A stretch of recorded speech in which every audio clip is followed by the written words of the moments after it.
بسم اللہ الرحمن الرحیم۔ ایک استانی اپنے اسکول سے گھر آئی۔ وہ اپنے ساتھ کچھ کاغذات لائی تھی جو کہ دراصل مضامین تھے۔ یہ بچوں کا ہوم ورک تھا کہ بچے میری خواہش اس عنوان کے تحت ایک مضمون لکھ کر لائیں۔ آج اسے ان عنوان کو جانچنا تھا۔ عشاء کے بعد اس نے جانچنا شروع کیا۔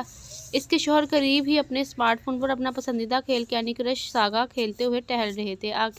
آخری پرچہ پڑھتے ہی اس نے پھوٹ پھوٹ کر رونا شروع کر دیا ہے۔ اس کی سسکیوں کی آواز سن کر شوہر دوڑتے ہوئے آئے اور اس سے رونے کی وجہ دریافت کی کہ کیا ہوا ہے، کیوں رو رہی ہو؟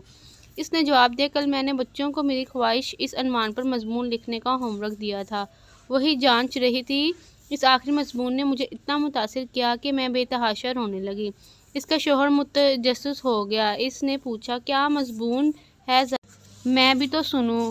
اس استانی نے کہا، سنیے، میری خواہش ہے کہ میں ایک اسمارٹ فون بن جاؤں۔ میرے والدین اسمارٹ فون کو بہت چاہتے ہیں۔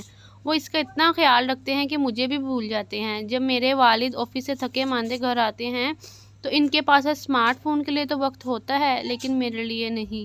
جب میرے والدین کام کرتے ہیں اور فون کی گھنٹی بجتی ہے تو وہ فوراً فون اٹھا لیتے ہیں، جبکہ میں کتنا ہی روؤں میری طرف دیکھتے بھی نہیں۔ وہ اپنے اسمارٹ فون پر کھیل کھیلتے ہیں، میرے ساتھ کوئی بھی نہیں کھیلتا۔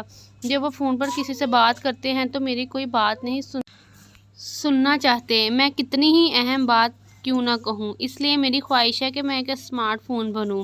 یہ سنتے ہی شوہر بھی جذباتی ہو گیا اور اس نے بھری ہوئی آواز میں پوچھا، یہ مضمون کس بچے نے لکھا ہے؟ یہ سنتے ہی استانی نے کہا، یہ ہمارے اپنے ہی بیٹے نے لکھا ہے۔ باپ یہ سن کر ایک دم سے حیران ہو گیا۔ آلات مفید ہوتے ہیں، وہ ہمارے کام آسان کرنے کے لیے ہوتے ہیں، نہ کہ ہمیں اپنے پیاروں سے دور کرنے کے لیے ہوتے ہیں۔